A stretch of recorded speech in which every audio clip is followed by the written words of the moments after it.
Golden Radio Hour. The Adventures of Sam Spade, Detective.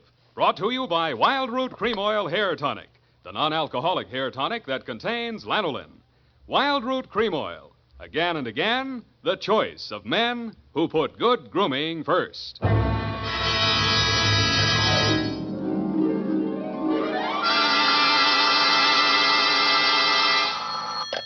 Sam Spade Detective Agency. Bernadine, anything wrong? You sound almost human. It's not Bernadine, Sam. It's me, Effie. F! But I'll tell Bernadine about your compliment. How are things?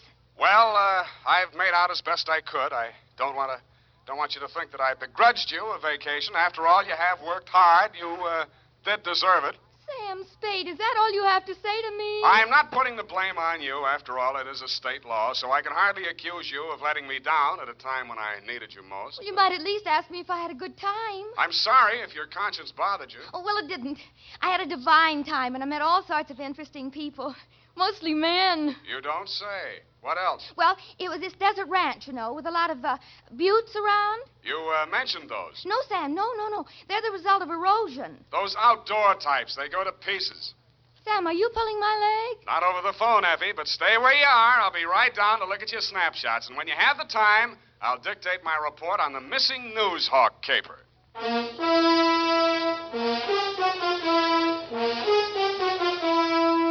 Dashiell Hammett, America's leading detective fiction writer and creator of Sam Spade, the hard-boiled private eye, and William Spear, radio's outstanding producer-director of mystery and crime drama, join their talents to make your hair stand on end with the adventures of Sam Spade. Presented by the makers of Wild Root Cream Oil for the hair. Wild Root Cream Oil. That's the famous name to remember, men, next time you buy hair tonic. And look what Wild Root Cream Oil does for you. It grooms your hair neatly and naturally.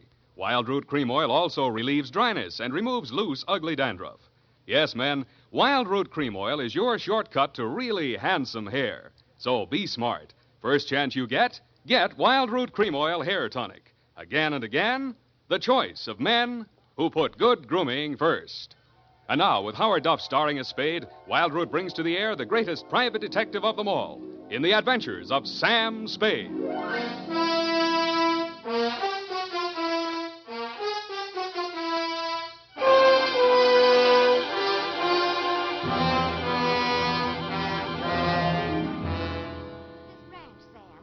Outside of Kanab on Virgin River. Kanab, the Pearl of the West. Uh-huh. And did I mention the buttes?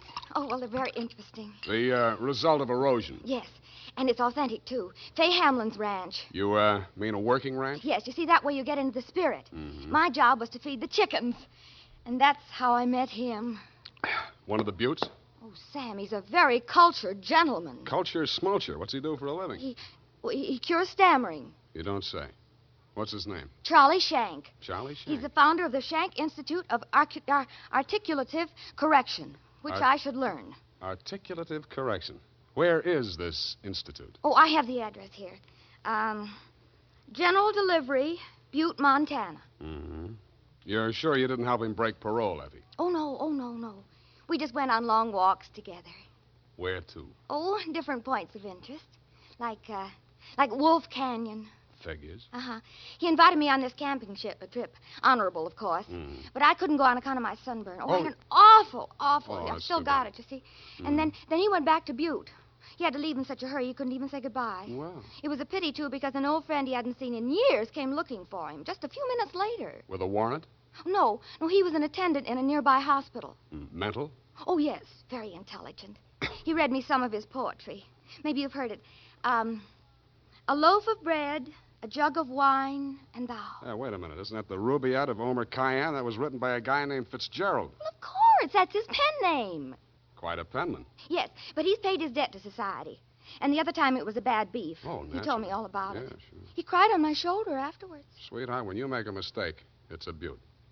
Sam, nothing happened. Well, I'm glad he cured you of stammering, anyhow. Ready? Oh, yeah. I've got a brand Work, new you notebook. know. Life goes on. I've got a brand new notebook, Sam. I'll just turn over a new leaf. Not a bad idea, dear. Date July 18 to Mr. Alex M. Youngblood. Try that again. Mr. Alex M. Youngblood, P.O., Box 317, San Francisco, from Samuel Spade, license number 1375596. Dear Mr. Youngblood, I need a vacation myself. You need Charlie Shank. You sound tired, Sam. Fortunately, until I met you, my only experience with any of the men and women who make your newspaper run had been with one of your corner newsboys who shortchanged me 2 times within as many days. I have not read your rag since.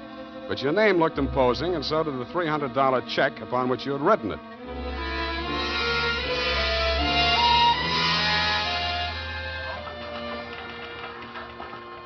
Per your instructions, promptly at 4 p.m. on the 15th inst., I munched through the litter of your city room toward a door marked A.M. Youngblood, publisher, managing editor, and city editor.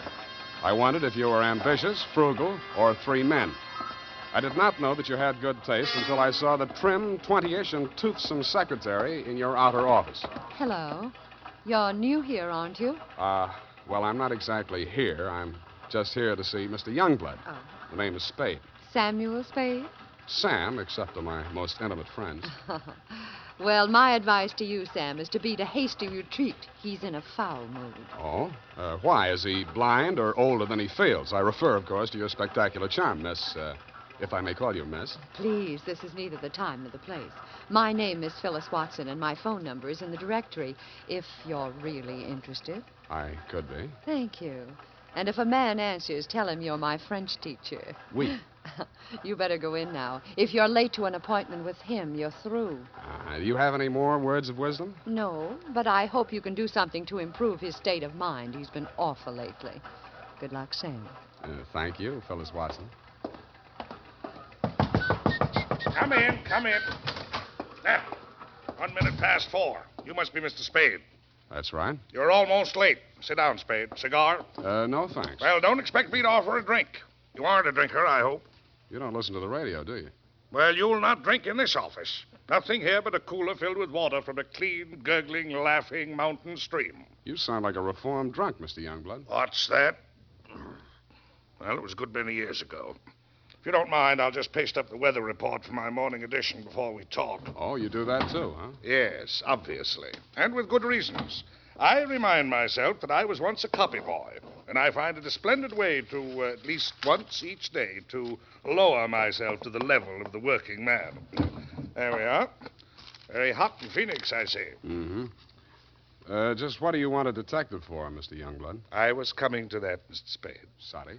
Now, well, first let me warn you that your assignment is a highly confidential one. They all are. In this case, a man's life may be at stake. Mm-hmm. The situation, my newspaper, at my order and under my guidance, has launched a campaign against crime. Not aimed at the petty criminal, but at the easy-living leeches at the controls of the rackets, the hoods in bankers' clothing, the mansion-house parasites who direct the pickpockets, the second-story men, the housebreakers, who gamble away $500,000 a year and pay income tax. Don't go to pieces. Of that amount. Yes, I understand. You're after the boys on the safer side of the fences. Nicely put, Spade, yes. Thank you. Well, the long and short of it is this. The author of the expose series, Ray McCully, my top crime reporter, has been missing for 2 days. I want you to find him. What makes you think he's still alive? Good heavens, Spade. Why must you suggest that he isn't? Because if I were a mansion-housed parasite in danger of being unhoused by a newshawk, I'd see said newshawk standing in a cement block on the bottom of the bay. I will accept that only when no stone has been left unturned. Every straw and every haystack has been searched. Every... nook and cranny? Yes. Sounds as though you need at least one police force, Mr. Youngblood. Now, why don't you just... No. Impossible. We've already had a brush with the police over the expose. I'll not be dictated to at this stage of the game. I started this investigation, and I'll finish it alone. Well, it's a pretty big order, Mr. Youngblood, but times are tough. I'll see what I can do. Good. I hereby turn over to you all the resources and power of this, my newspaper. When one of my reporters is in trouble or danger, sir, I will spend every penny of my fortune, if necessary, to deliver aid and succor to his side.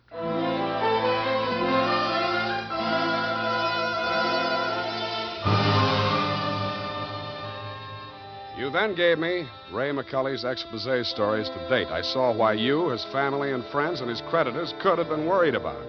They were hot. One followed a stolen car from the time of the heist through the alteration of the body color, tire brands, license number, motor serial number to the time it was shoved onto a used car lot. They named names all the way through. And another did the same to the firm of Otter, Badger, and Mole, furriers, and alleged manufacturers of coats from clouted pelts. Ray McCully had dropped out of sight right after that story had been published. So I left your office hoping that I'd reach the address of Otter, Badger, and Mole before closing time. I did. The plushy showroom was occupied by a dozen attractive fur-bearing models, female, but wax. The live models, male, were wearing padded shoulders, pointed shoes, and coats tailored for underarm artillery. They would have looked more natural at Madame Tussaud's waxworks, Bertram the burglar section. Hey, oh, hey, what'll it be? Something for the little woman? Where do I find Mr. Otter? Are you the law? Leo sent me. He's in his office. Come on. Oh, wait a minute. Don't crowd me. You say you want to see the boss? On business. Stop nudging me with a rod. In there, hey, move. Okay.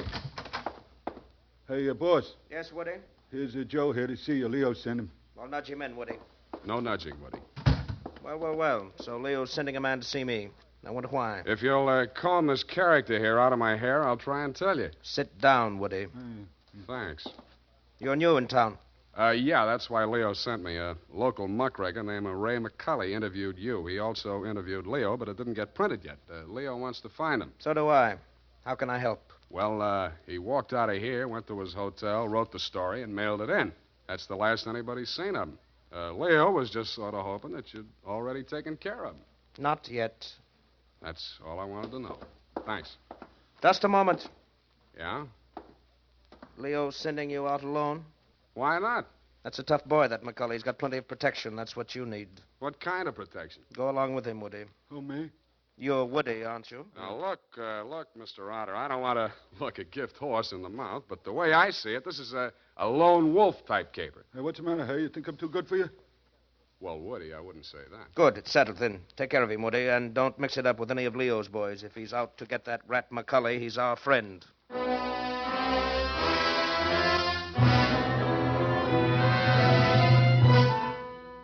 I was beginning to wonder who Leo was. I'd grabbed the name off a calendar on the wall, Leo's Van and Storage. I didn't know whether he was the Leo Mr. Otter didn't like, and I hoped I wouldn't find out. The best way I could think to keep from finding out was to shake Woody. On the way uptown, I walked him past 4 police stations. Crossing Market Street, I pushed him straight into the arms of a traffic cop who begged his pardon and let me off with a warning. At the Blue Bottle Bar and Grill, I gave Joe, the bartender, the Mickey Finn sign, but Woody liked it. He ordered another. Then he said he knew a place on Columbus where the drinks were even better. It was called Leo's Place. I wondered if that meant anything. Hey, oh, hey. Who, me, huh? I want your drink. Don't you like this joint? Yeah, sure, it's fine. We're not getting anywhere, though. You really take your work serious. Me, when I go gun for somebody, I go where I'm least likely to succeed. You live longer. Yeah. Woody, what do you know about this guy, McCully? You hear the boss. He says he's a rat. Yeah, but he said he's got plenty of protection. Who's furnishing it? Well, you see, there's the... Boy, oh, boy. Look at what just walked in. I looked. What I saw was not disappointing. She was wearing a skin-tight black satin with a plunging neckline and the new look only in places where it didn't matter. But she still looked enough like your secretary, Phyllis Watson, to be out of place in Leo's place. She didn't stay there long. She made a beeline through the kitchen to the rear exit. I made a beeline right after her. Woody was breathing down my neck as I started up the rickety outside stairway at the back of the building. I stopped at the landing and turned around to face him. See you later, Woody. I didn't wait to see if he made it all the way to the bottom of the stairs. I was more interested in what was going on at the top. A door had opened, and Phyllis stepped inside. The man who let her in looked like Ray McCully. Who are you? The name is Spade. I don't know that name. Your boss hired me to find you. Private Dick? Yeah. Can I talk to you for a minute? Sure. Put your hands behind your neck and walk up slow. Okay. All right. Go inside. What's the matter? You're not acting glad to see me. This is the guy, Phyllis. Yes. Alex hired him this afternoon. There, you see. Now, what do you want me to tell Youngblood? You're not going to tell anybody anything. Oh! It caught me right behind the ear. The last thing I saw was that plunging neckline as Phyllis rushed forward. I didn't know whether she was rushing to my rescue or to get in a few licks of her own. 5 seconds later, I didn't care. As the design on the linoleum slammed up at me, I had just time to wonder why, of all the people who were looking for Ray McCully, I had to find him. Then I was out. Boinged. Maced for my pains.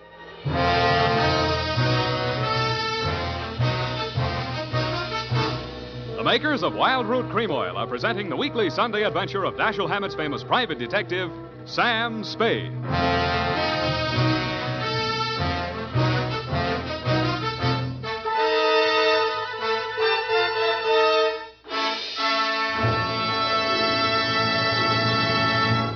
If you want the well-groomed look that helps you get ahead, socially and on the job, listen. Recently, thousands of people from coast to coast who bought Wild Root Cream Oil for the first time were asked, how does Wild Root Cream Oil compare with the hair tonic you previously used? Better than 4 out of 5 who replied said they preferred Wild Root Cream Oil. And no wonder. Wild Root Cream Oil grooms the hair neatly and naturally, relieves annoying dryness, and removes loose dandruff. What's more, non-alcoholic Wild Root Cream Oil is the only leading hair tonic that contains soothing lanolin. So ask for Wild Root Cream Oil Hair Tonic. Again and again, the choice of men who put good grooming first. By the way, smart girls use Wild Root Cream Oil, too, and mothers say it's grand for training children's hair.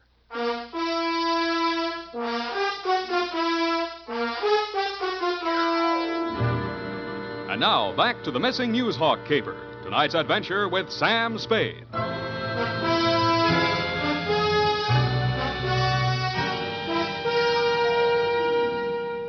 I was lying on the floor in a room with nothing in it but a sink, an army cot, a square of dirty linoleum, and a body.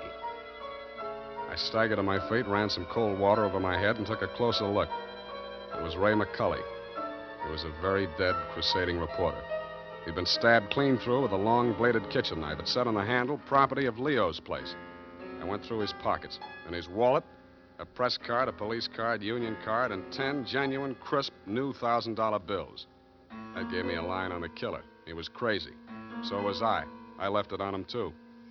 Folded up in his vest pocket, I found 2 newspaper clippings, one from the Chronicle and one from your paper. Both weather reports for the same date. It was very hot in Phoenix, according to both papers. But according to your weather report, the temperature in Needles, California was 135 degrees. That needled me.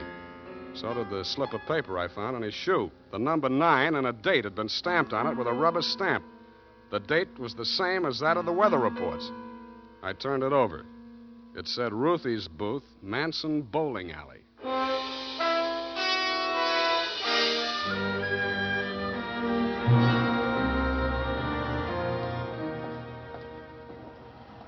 Don't tell me, let me guess. You're the cigar type, Coronas or Panatellas? Thanks, I'm just shopping. I got a nice line of notions. So have I. No, I mean the dolls, the Hollywood dolls. You know, for the bed. Only $1 plus tax. Very reasonable. Say, what's on your mind? Leo sent me. Oh. Are you going to collect the slips hereafter? Well, not tonight. You see, I'm sort of a troubleshooter. Leo's checking up on some of the numbers that didn't come out right. Listen, I'll tell him to his face I don't want any part of those wrong numbers. They're scary. Nuts. Who bought this one? Let me see. Oh, last Thursday. Oh, number 9. How can I forget? He put $500. And honest, if he's been around once, he's been around 100 times to see if it paid off. Did it? What's his name? Mr. Spinelli. He buys a slip every day. And if you ask me, he's learned his system. Because he's been winning, you know. Dimes and then $1 and then $5. And then when he come in with 500 on number 9 until he dropped dead, did it win? Where does he live? It did. Wait, I'll look on the sheet. Hey, somebody else was in just this afternoon. Give me that address. Hurry up, will you? Well, it's right around the corner on Manson, 810. Say, maybe that's his system, 8 and 1. Don't that add up to 9? Hey, what's the matter? Where are you going in such a rush?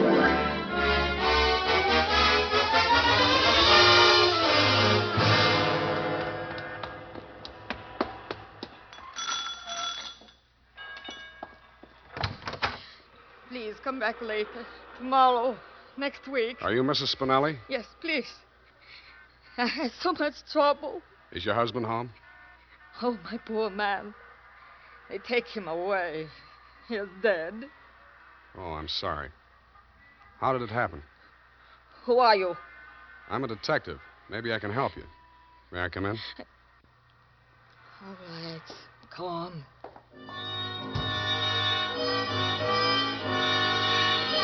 It took quite a while to gain her confidence, and after that, it took still quite a while to piece together the grief-stricken grumble of words that poured out of her. When I got it down in the form of a statement, I asked her to read it over. Item: statement by Mrs. Arturo Spinelli.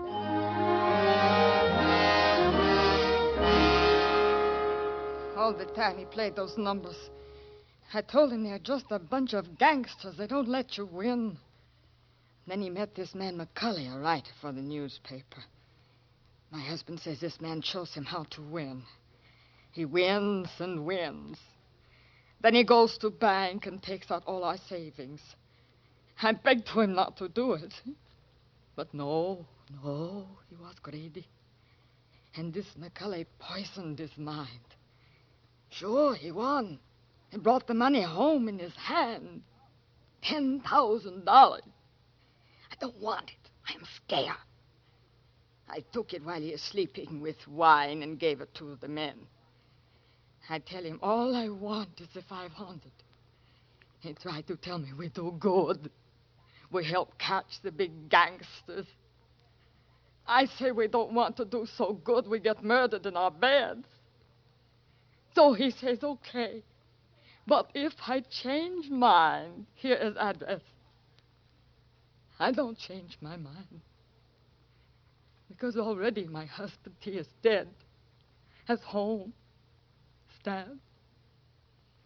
No, I don't change my mind.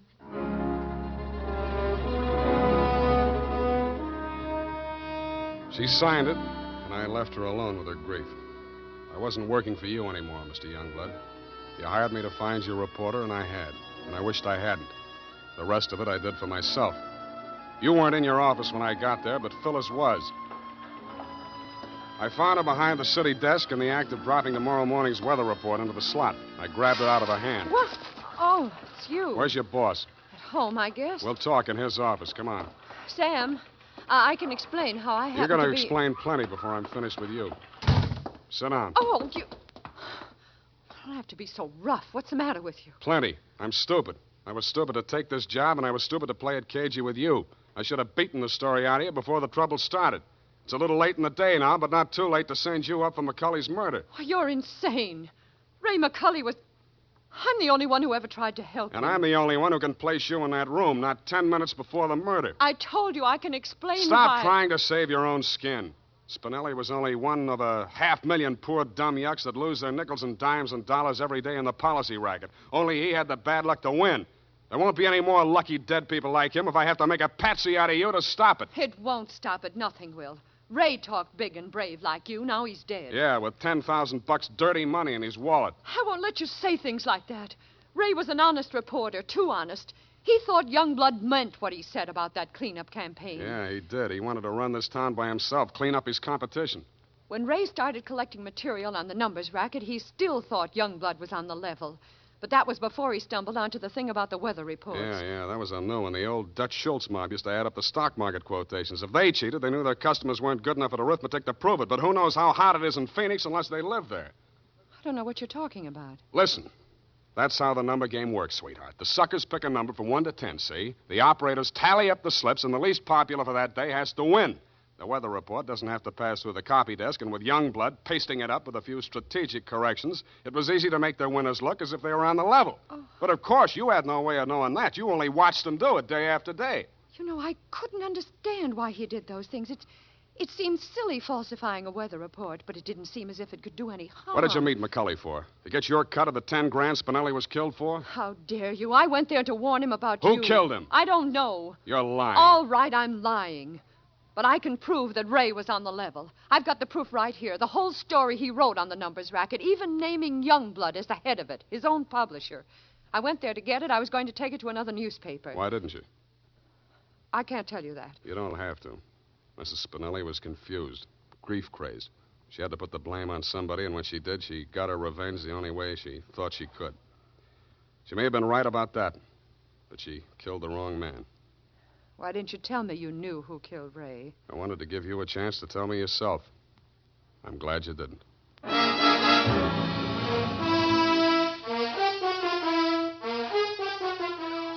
And that, Mr. Youngblood, is the crop. I'm sure you appreciate the fact that I gave the double scoop to your paper.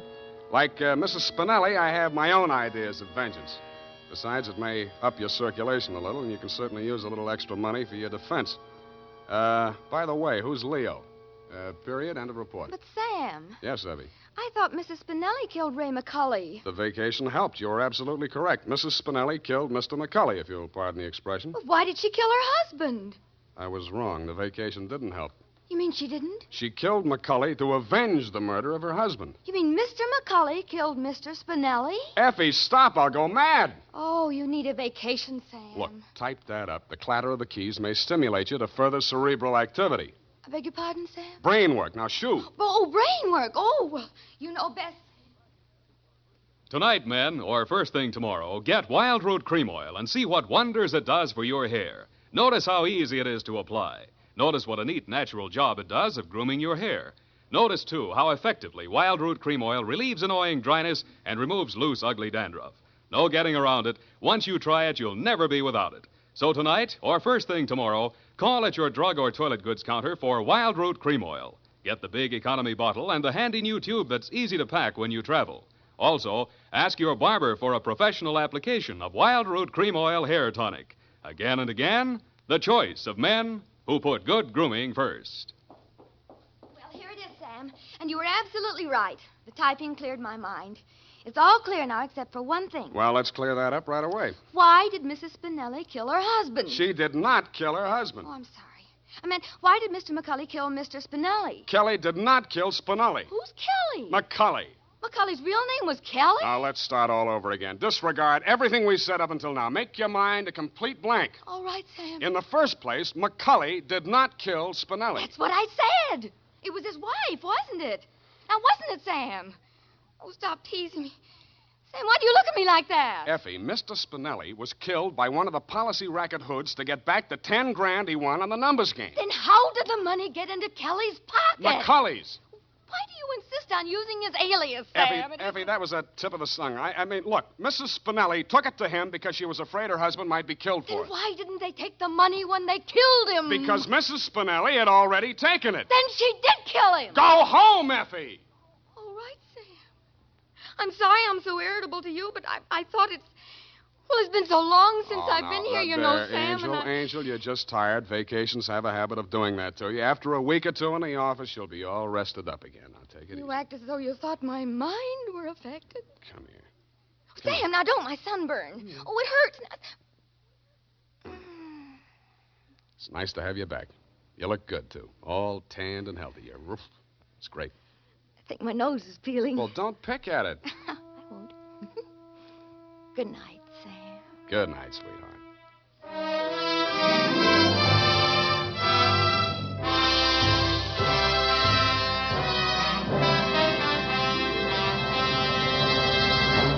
The Adventures of Sam Spade, Dashiell Hammett's famous private detective, are produced and directed by William Spear. Sam Spade is played by Howard Duff. Lorene Tuttle is Effie. The Adventures of Sam Spade are written for radio by Bob Tallman and Gil Dowd, with musical direction by Lud Gluskin. Gil Dowd directed tonight's broadcast in William Spear's absence.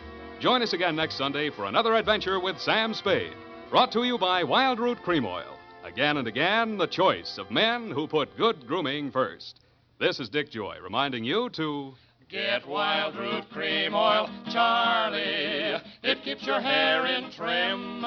You see, it's non-alcoholic, Charlie. It's made with soothing lanolin. You better get Wild Root Cream Oil, Charlie. Start using it today. You'll find that you will have a tough time, Charlie, keeping all the gals away. Hiya, Baldy. Get Wild Root right away. This is CBS, the Columbia Broadcasting System.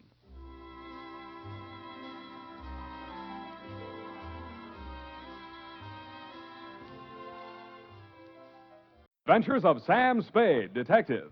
Brought to you by Wild Root Cream Oil Hair Tonic, the non-alcoholic hair tonic that contains lanolin. Wild Root Cream Oil. Again and again, the choice of men who put good grooming first.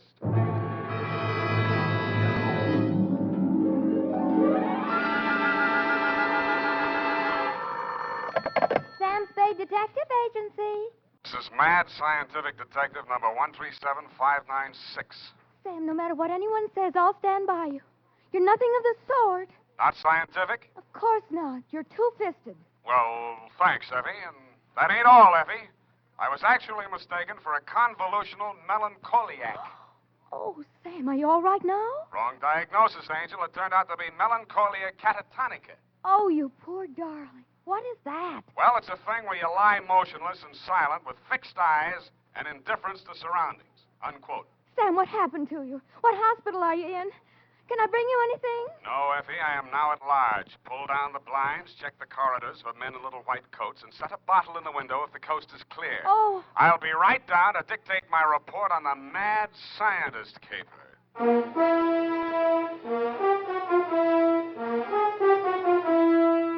Dashiell Hammett, America's leading detective fiction writer and creator of Sam Spade, the hard-boiled private eye, and William Spear, radio's outstanding producer-director of mystery and crime drama, join their talents to make your hair stand on end with the adventures of Sam Spade. Presented by the makers of Wild Root Cream Oil for the hair. Nobody has to tell you that a neat personal appearance can have a lot to do with helping you get ahead on the job. Now, the first step to a good appearance is well-groomed hair. And I mean hair that's groomed with Wild Root Cream Oil. Wild Root Cream Oil always grooms the hair neatly and naturally. It relieves dryness, removes loose dandruff.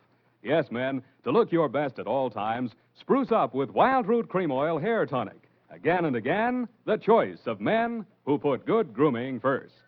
And now, with Howard Duff starring as Spade, Wild Root brings to the air the greatest private detective of them all in the adventures of Sam Spade.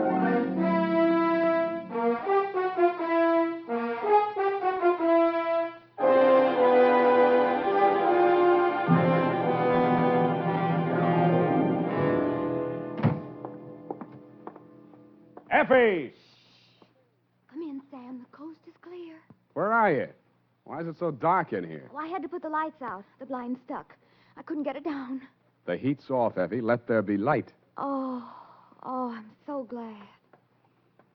Now, let me look at you.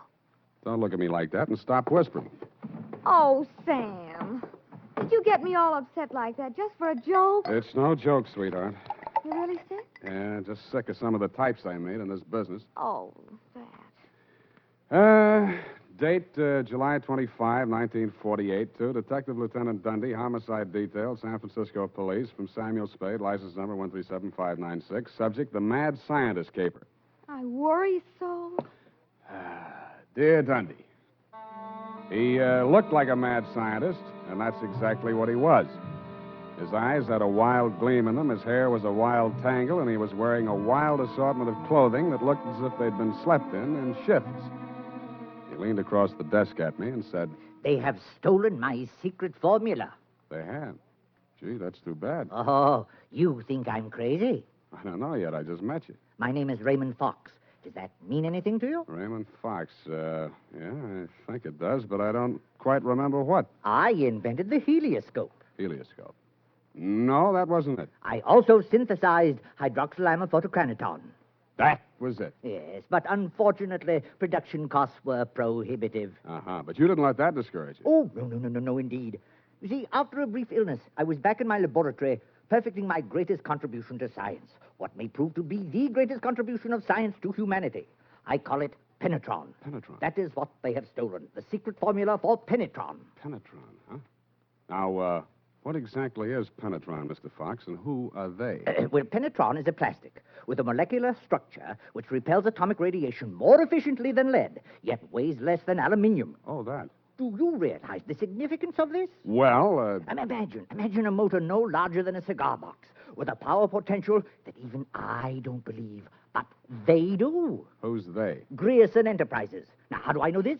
When I applied to the patent office to protect my discovery, I received this letter. Here, go on, read it for yourself. Commissioner of Patents, Washington, D.C. Dear Mr. Fox, your application for patent on formula designated under the trade name Penetron is hereby rejected. You see. Both formula and trade name, together with descriptive material identical to yours, have been registered by Mr. Albert Grierson, Grierson Enterprises, San Francisco. Very truly yours, George Sherman, Acting Deputy Assistant Commissioner. There. You see? Yes. You don't need a detective, Mr. Fox. What you need is a good patent lawyer. Lawyer? Ha, I have one. A legal ball of fire named Roscoe Manning. You know this scoundrel? Yeah? He's got an okay reputation. And I am paying for it. $3,000 in retainers. And now he tells me he can do nothing. Insufficient evidence, he says. What is this outfit, Grierson Enterprises? Yeah, a snare in a delusion, with rented furniture, unscientific ventilation, and dirty work at the switchboard. Mm-hmm. How did they get hold of your formula? Well, it must have been while I was ill. They came and took it away. Out of your laboratory? Oh, well, what does it matter where? I've got to start someplace. Start with the man. I promise you he's a crook. If he steals from me, he's stolen from others. If we can prove that, then I have a case. Well, I can't promise you anything, Mr. Fox, but I'll see what I can do. Will $100 be enough for your retainer? Too much. 25 now, and the balance if I can do anything for you.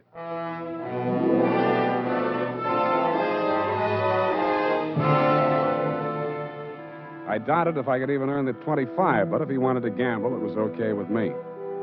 The offices of Grierson Enterprises were pretty much as he described them, a beautiful front, especially at the switchboard. Gerson Enterprises, good afternoon. No, Mr. Gerson's out of town. No, I don't know when to expect him. I'll be right with you. That's good news. Gerson Enterprises? No, he is not. No, I do not, and he doesn't want to talk to you in any case, Mr. Manning. Oh, if it would just stop. Can't you shut it off? I might as well. Nobody seems to believe me anyway. You aren't looking for him, too, I hope. Oh, please, just tell me you're selling magazines or collecting salvage or just anything. My card. Oh, detective. Mr. Gerson hasn't done anything, has he? That's what I want to find out. My client says he swiped the secret formula. Oh, not that maniac. You don't look the type. You know he's mad, don't you? Maybe yes, maybe no. Personally, I'm crazy about money. Mad money, pin money, or dirty money. Your employer didn't happen to leave any lying around, did he? No, but he has a charge account at a bar downstairs in the building, and it's nearly 5 o'clock. Could you cross-examine me there? I thanked her as gallantly as I could under the circumstances. She said, "Wait here, I won't be a minute." And while she was gone, I made a quick frisk of the office. The file cabinet was empty. Grierson's desk contained nothing but 2 unsharpened pencils, tobacco crumbs, a rubber band, some rusty paper clips, an old gas bill, a glass ampule, broken, labeled sodium denadrine for intravenous injection, and a business card from one Roscoe Manning, attorney at law. I stuck the card in my pocket, went back to the switchboard, and in less time than it takes to tell, I was calling her Lois, and she was calling me Sam over cocktails for 2. And that's all I know about it. I didn't think anything about his taking his correspondence out of the files. He often took work home with him. Mm-hmm. When was the last time you saw him? Oh, it's been nearly 6 weeks. You haven't heard from him in all that time? He was with Mr. Fox just before he left. They had a terrible quarrel. But then Mr. Gerson managed to get him calmed down, and they left the office together. And that's the last time you saw Grierson, huh? Yes, and it's all very strange. What did that maniac tell you? That Grierson swiped his invention. Do you believe that? I didn't even believe in the invention. Now I'm beginning to think it was worth stealing. Oh, Mr. Gerson wouldn't. He's a brilliant man, you know. What else has he invented? Well, I don't know. He always had a lot of projects, but of course he never took me into his confidence. Just exactly what is your job? Oh, it's quite simple, really. I just tell people he isn't in. Yeah. Look, sweetheart, you really mean to tell me it never occurred to you that there might be something slightly fishy about Grierson Enterprises? I know. Why should it? Because there's a smell of red herring up there. It's in the air. You mean Mr. Gerson's a crook? Well, what does that make me? Worry that out on his time. Drink up.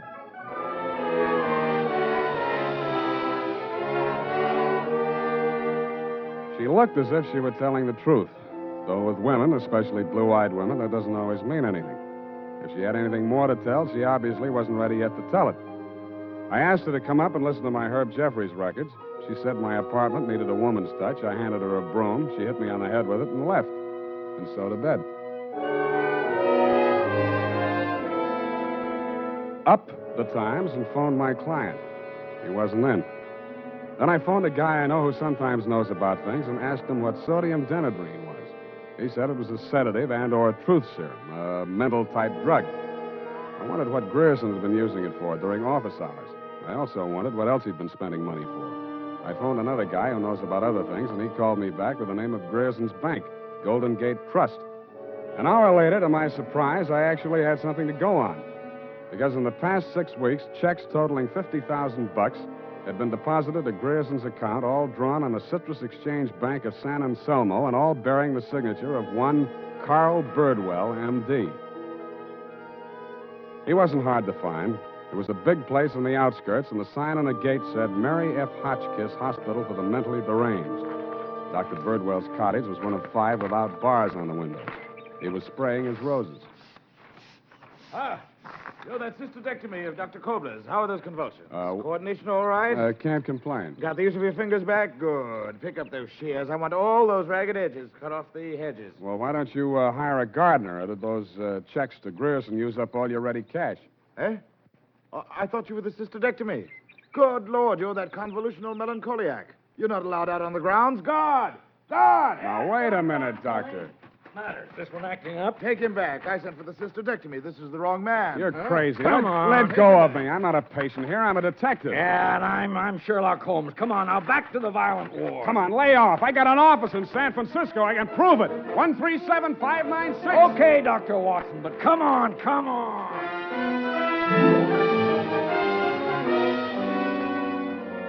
And in more time than it takes to tell, due to the guard's jiu-jitsu, I was disrobed, straitjacketed, and rolled into a wet sheet. A full-fledged inmate of the Mary F. Hotchkiss Hospital for the Mentally Deranged, which is exactly where I belong for having taken Mr. Fox's $25.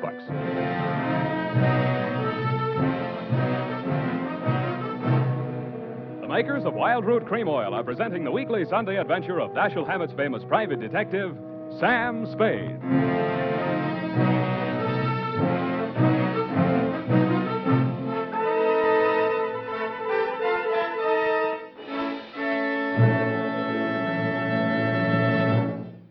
If you want the well-groomed look that helps you get ahead socially and on the job, listen.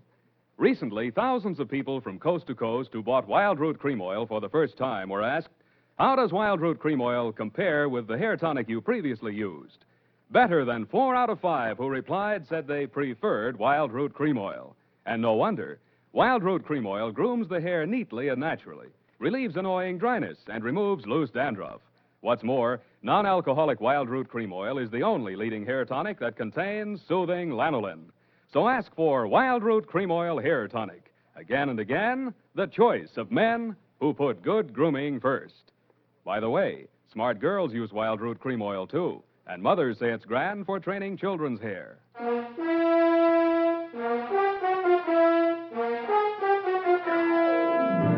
And now, back to the Mad Scientist Caper. Tonight's adventure with Sam Spade.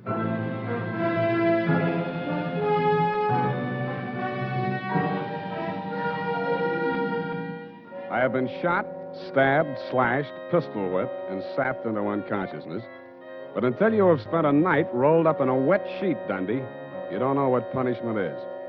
You feel hot and cold at the same time, too miserable to sleep, too exhausted to stay awake. And after 4 hours of it, you just give up and join the crazies pushing up the daisies. There's only one thing I can say in favor of the Mary F. Hotchkiss Hospital for the Mentally Deranged. They get the patients up early. By 6:30 in the a.m., I had been rolled out of the sheet. By 6:45, I had thawed out enough to be taken out of the straitjacket by an orderly. I was glad to be out of it because it was very heavy, and that gave me an idea. I picked it up and swung it. In less time than it takes to tell, I was in the orderly's uniform, out of the violent wing, and shuffling up the walk through Dr. Birdwell's rose garden and through his cottage door.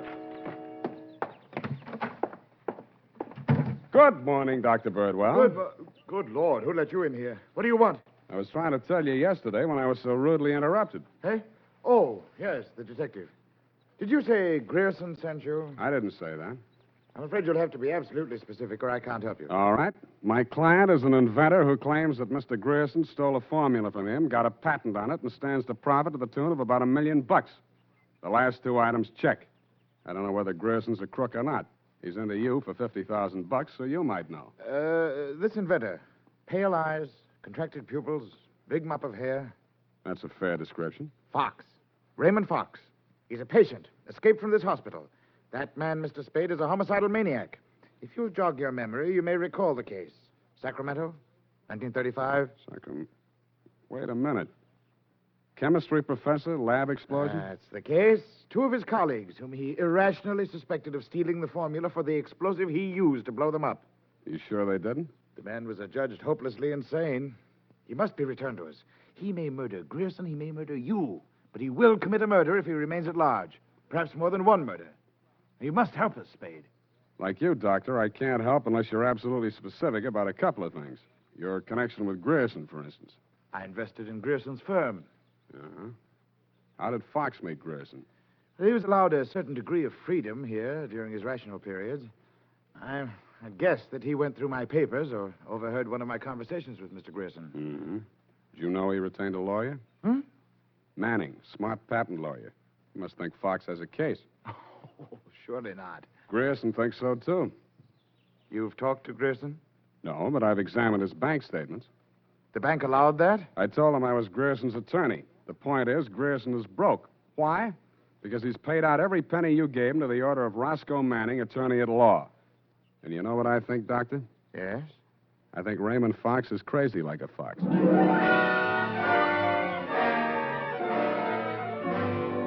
I had the same idea about Dr. Birdwell, but I didn't say so. I didn't feel up to spending another night in a wet sheet. I also didn't feel up to the interview that was awaiting me outside the gates. A limousine, only a little longer than a hearse, was standing at the curb. A round pink head with a gray Homburg on it bobbed out at me from the driver's seat and said, Mr. Spade? Yeah? Roscoe Manning. How'd you do? About $49,975 less than you've done in the caper so far. The law is a lucrative profession, my boy. Get in. I'll drive you back to town. No charge? I'll even give you some free advice, sans retainer. Well, sir, you are an elusive chap. I've had the devil's own time catching up with you. How did you? I won't ask why. And I am not without resources. Now, as to our mutual client, Mr. Fox, obviously you've learned a good deal about him. Dr. Birdwell says he's cuckoo, and it's only a toss-up which one of us he's going to blow up first. Well, just about what you'd expect from a medical man. If you'd listened to as much conflicting medical testimony in court as I have, you'd take them all with a grain of salt. Or should I say soda mint? Or sodium denadrine? That's a mysterious remark. I was just trying it on for size. It didn't fit. Mm-hmm. Well, sir, here is my proposition. As to Fox's sanity, it's of no importance. He has money, and I think he has a case. We can always get a doctor to say he's back in his right mind. Where do I fit into your scheme? You just keep looking for Grierson. And watch that secretary of his. I don't trust her. Anything else? Oh, I almost forgot. Here's $500, and here's your ticket to Chicago. I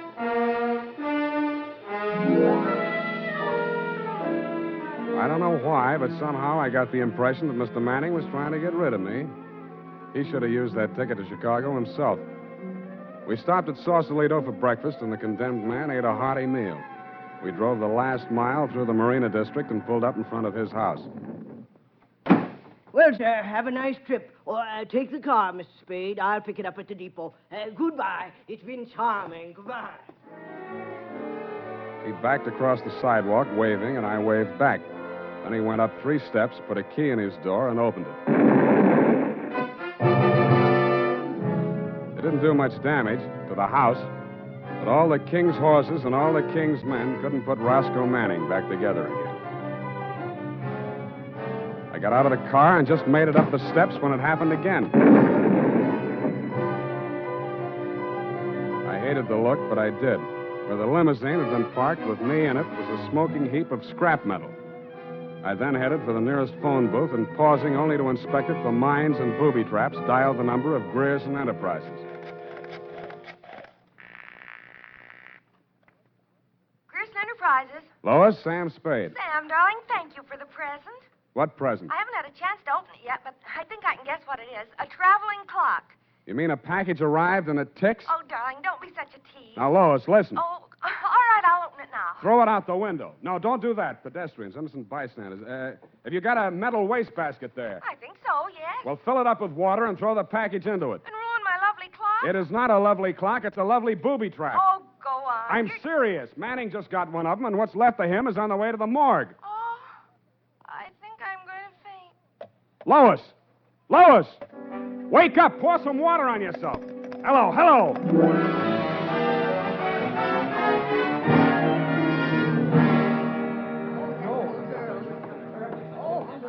Let me through here. Come on, let me through. Lois. Lois. Oh, you're okay. Glad of that. All right, she's all right now, you people. Come on, get out of here. She's all right. Come on, get up. You're not hurt. What happened? It exploded in the water. At least you had sense enough to do what I told you to. Oh, this was a new dress. Now look at it. It looks fine here. Put this coat around you. I don't think that was a very funny joke, Sam. Neither do I. Now, try and forget your clothes for a minute. And try and answer a few questions for me. There isn't much time. Sam, what is it? I want you to be very sure of this, Lois. Try and remember accurately. How many people has Grierson seen since he opened this office? Well, not very many. He was hardly ever in. It's strange. Now that I think of it, I can only remember two. Mr. Manning and that mad scientist man, Mr. Fox. Yeah, did you hear any of the conversation between Grierson and Fox? He just screamed at Mr. Grierson about how his invention had been stolen from him. Then it sounded as if they scuffled, and all of a sudden Mr. Fox calmed down. Mm-hmm. When they came out, his eyes looked funny, as if he'd been hypnotized. Yeah. What does Grierson look like? Oh, he must have been quite handsome at one time. He's sort of like Gregory Peck with a mustache, only fatter and balder and older. Mm-hmm. I wouldn't have put it exactly like that, but I can see what you mean. But you've never seen him. Don't make book on it, but I think I have.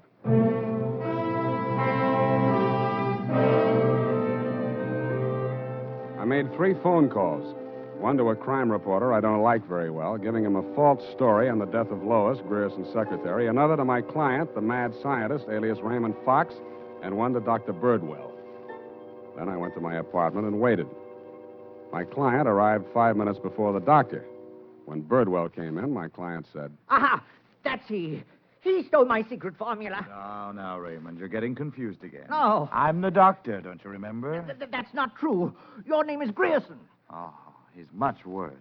These identifications. You must try to remember, Raymond. Nobody's going to hurt you. But you'll be much sicker if you don't remember. But I do remember. I remember everything. Do you remember setting the bombs at Manning's house and the one you sent to Mr. Grierson's office? No. Grierson isn't dead. You're Grierson. No, Grierson isn't dead. Only that poor girl. No. She didn't steal my formula. It was you. Oh, you're trying to mix me up. I'm trying to help you. Now, roll up your sleeve. I'll give you something to quiet your nerves, and we'll go back to the hospital. Put it away, Doctor. You've helped them enough. Huh? Now, look here. This man is my patient. He needs medical attention. I won't argue with you, but I think he'd better get it from some other doctor. Right now, he's making more sense than you are. Just keep on the way you're going, Spade, and I'll have you back in that wet sheet. I did it once, and I can do it again. Sit down. You got delusions of grandeur. Stop shaking, Raymond. I said you're making more sense than he is, and I can prove it. You think you're very astute, don't you? No, I'm stupid, but I'm lucky. I should have tumbled to the whole caper when I found that you'd invested 50,000 smackers in Grierson Enterprises. When I found out that Raymond was an escaped patient, I should have tumbled to what that Denadrine vial was doing in Grierson's desk. I should have known then that you and Grierson were one and the same person. I told you. When I discovered that you'd paid Manning all that shakedown money, I should have known you were planning to knock him off and everybody else who could identify you. But it didn't work out that way. I got out of the car before it blew up. Dumb luck. And you can identify me as Grierson? I don't have to. Come. Surely you're not counting on Raymond's sanity to that extent. He can't even remember that I was his doctor. Can you, Raymond? You're trying to mix me up. You stole my formula. I didn't kill them, did I, Mr. Spade? Now, lie down on the couch and relax, Raymond. Don't worry about a thing. Well, Doctor, what now? You relax, too. Okay, Lois, come on in. What? Lois! Why, Mr. Grierson, have you been sick? How dare you? How dare you ruin all my plans like this? You stupid girl! Okay, that's enough. Come on, get back there. Get back. Sorry, sweetheart. I didn't mean to let him get that close to you. What were you trying to do? It was an experiment, just to see what would happen. It did. So that's the way you scientific detectives work. For a hard-boiled chap, you have the vaguest way of doing things I ever heard of. Well, plans are all right sometimes, Doctor, and sometimes just stirring things up is all right if you're tough enough to survive and keep your eyes open so you see what you want when it comes to the top or something. Spade, Dundee. I'm at home. I've got 2 homicidal characters here, one sane and one insane. Now, if you can tell the difference, I'll let you give the story to the papers.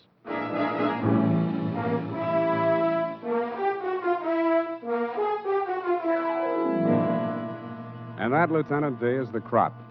You picked the wrong one. Figures. It's as simple as this. Raymond Fox was the loony, but Birdwell, alias Grierson, conceived and executed the whole scheme, including the explosions.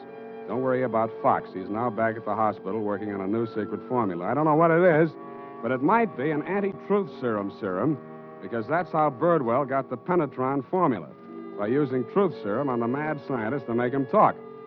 Anyway you figure it, he's crazy like a fox. His enemies are all dead or on their way, and he's as snug as a rug in a bug house.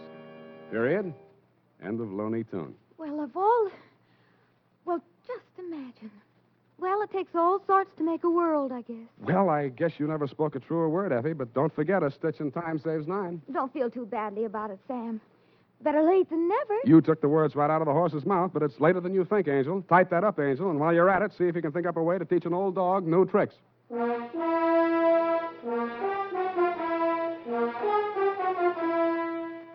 Say, mister, if you haven't tried Wild Root Cream Oil Hair Tonic, why not get it tonight or first thing tomorrow? You'll be glad you did, for Wild Root Cream Oil grooms your hair neatly and naturally without giving it that plastered-down look.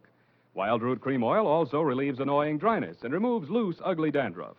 Simply step up to your drug or toilet goods counter and ask for Wild Root Cream Oil in the big economy bottle and the handy new tube that's easy to pack when you travel.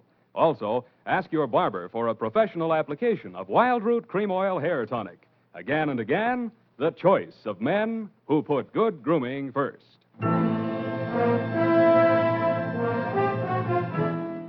here it is, Sam. And I've been thinking over what you said Which? about teaching an old dog new tricks. Hmm? You're only as old as you feel, Sam. Then send in the application for my old age pension. Oh, Sam, I won't let you talk that way now. You're just tired and nervous and run down. Yeah, backaches, stay-up nights, sour racket. You're just feeling sorry for that Mr. Fox. I wouldn't worry about him.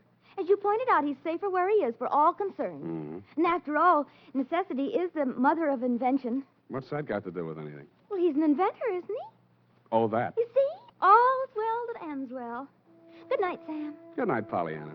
Pollyanna. Oh, she's a glad girl. Oh, no, Sam, that's Shakespeare, that old... You know best. All ashore that's going ashore. Good night, sweetheart.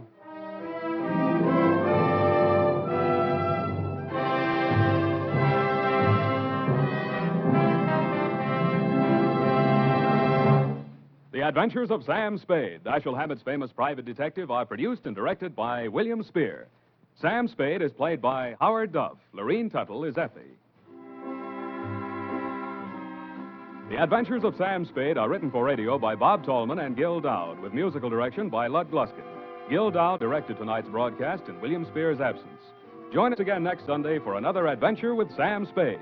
Brought to you by Wild Root Cream Oil, again and again, the choice of men who put good grooming first.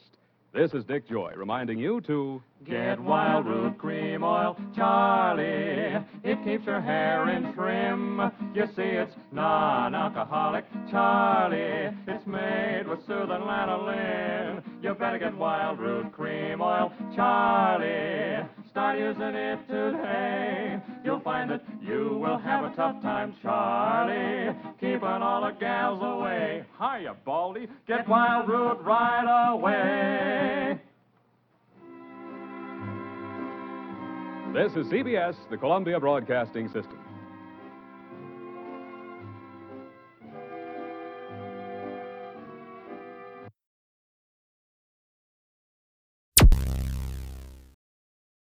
Thank you for listening. Please like and subscribe.